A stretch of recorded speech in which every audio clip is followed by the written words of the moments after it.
Oke, Assalamualaikum warahmatullahi wabarakatuh.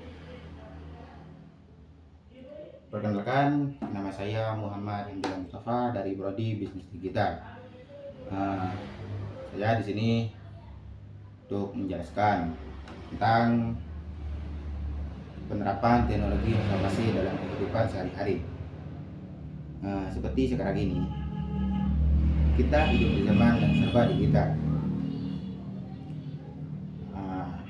Teknologi informasi dan atau singkatnya TI sudah menjadi bagian penting dalam hidup kita, mulai dari cara kita belajar, bekerja, membeli obat, sampai belanja ataupun jalan-jalan.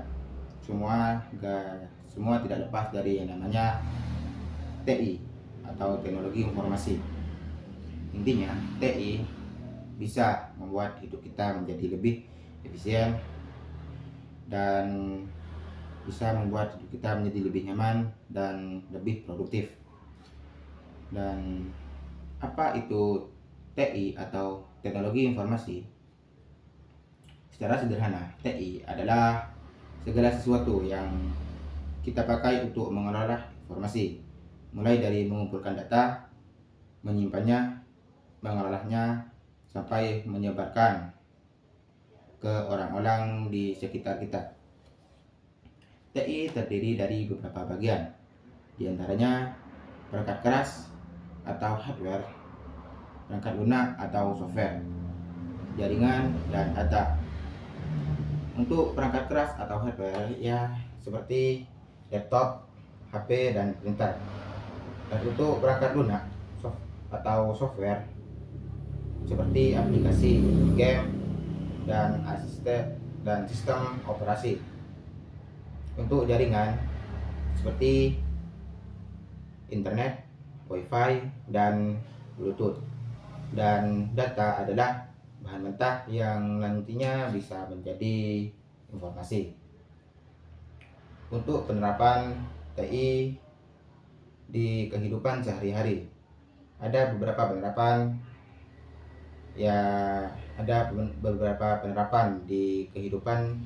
Ada beberapa penerapan TI atau teknologi informasi di kehidupan sehari-hari, seperti satu, di dunia pendidikan. Apakah kalian tahu sekarang kita belajar tidak harus ke sekolah atau pergi ke kelas? Contohnya kita bisa pakai Google Classroom untuk membuat tugas, dan untuk video kita bisa buka di ruang guru atau YouTube Education. Dan untuk prakteknya kita bisa pakai lab virtual atau simulasi.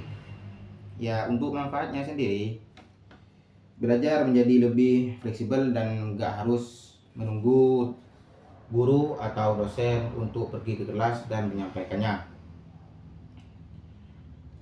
Yang kedua, di bidang kesehatan, kita konsultasi ke dokter, tidak harus pergi ke rumah sakit jauh-jauh dari rumah, pergi ke rumah sakit. Ya, kita bisa cukup lewat HP ya untuk berkonsultasi ke dokter. Kita bisa pakai aplikasi Halodoc dan bisa menggunakan jam pintar seperti Apple Watch buat cek detak jantung kita, apakah detak jantung kita sehat atau tidak. Untuk manfaatnya bisa lebih praktis dan hemat waktu, dan lebih cocok ya untuk daerah yang jauh dari rumah sakit, seperti mungkin di dalam hutan ada rumah di situ. Dan yang ketiga, di dunia bisnis dan ekonomi. Sekarang kita belanja tidak harus pergi ke pasar, ke minimarket, ataupun ke kemana lah, keliling itu nggak usah. Sekarang kita belanja cukup pakai HP saja. Seperti kita bisa belanja, contohnya kita bisa belanja pakaian di Shopee, kita tinggal klik. Dan untuk pembayarnya kita bisa pakai COD atau bisa pakai OVO, Dana, GoPay. dan juga bisa pakai kris untuk yang berkode. Untuk manfaatnya, untuk manfaat dari belanja online ya lebih cepat, lebih aman, dan juga bisa transaksi kapan saja, bahkan tengah malam kita juga bisa belanja. Dan yang keempat, di transportasi.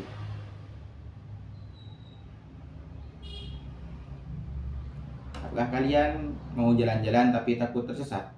Tenang saja, kita bisa buka Google Map dan juga bisa atur Google Map tersebut melihat rute yang paling cepat, seperti kita dari di mana mau pergi ke Denteng semua. Ya, kita bisa pakai Google Map untuk memberitahu kita di mana rute yang paling cepat. Dan apakah kalian pengen jalan-jalan tapi nggak punya kendaraan? Tenang saja, ada Gojek atau Grab. Kita bisa memesannya lewat sana.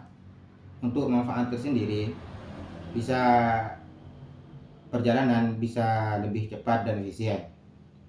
Dan yang kelima, di pemerintahan. Kita mau urus EKTP, pajak atau SIM, sekarang nggak usah pergi ke kantor, dan ya bisa lewat online juga.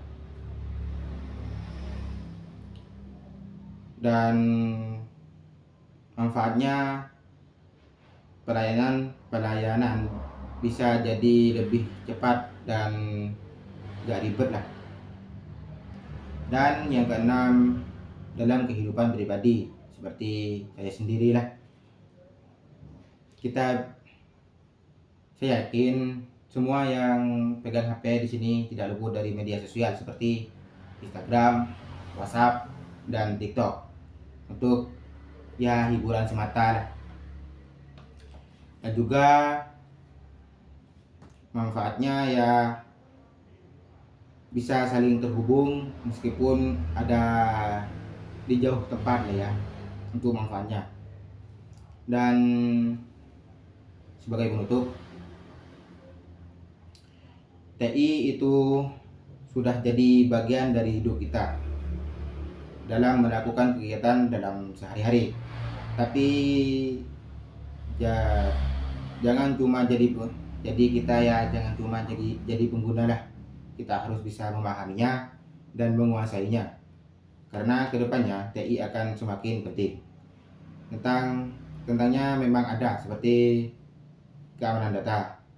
Jangan asal klik link yang legal dan legal dan linknya dengan asal pencet aja, nanti bisa di hacker lah.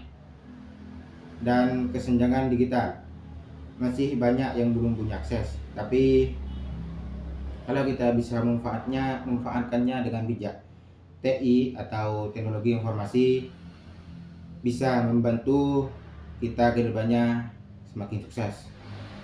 Oke, cukup sampai di sini. Kalau ada bahasa yang salah tolong dimaafkan, atau perilaku yang salah tolong dimaafkan. Oke, wassalamualaikum warahmatullahi wabarakatuh.